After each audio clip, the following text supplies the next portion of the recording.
शहराच्या पूर्व भागात एका उमेदवाराचा प्रचार करताना कार्यकर्ते पैसे वाटप करीत असताना प्रतिस्पर्धी उमेदवाराच्या कार्यकर्त्यांनी त्यांना रोखून धरले। एकाने एमआयडीसी पोलिसांना माहिती दिली। रात्री उशिरापर्यंत एकाला पोलिसांनी ताब्यात घेतले आहे।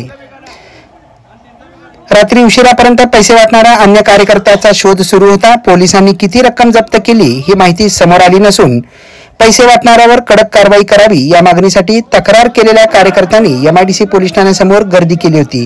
मिळालेल्या माहितीनुसार भाजपाचे कार्यकर्ते हे पैसे वाटप असल्याचे कळते, मात्र या प्रकरणी सोलापूर डीएनए पुष्टी करत नाही। या व्हिडिओमध्ये संबंधिताला पकडताना प्रथमेश कोटे आणि त्यांचे कार्यकर्ते देखील व्हिडिओमध्ये दिसत आहेत।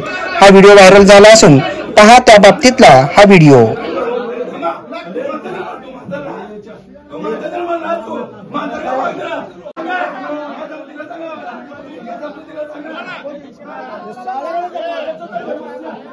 पोलिसांना बोलवा, या तर शाळा घालण्याचं खलंग आहे।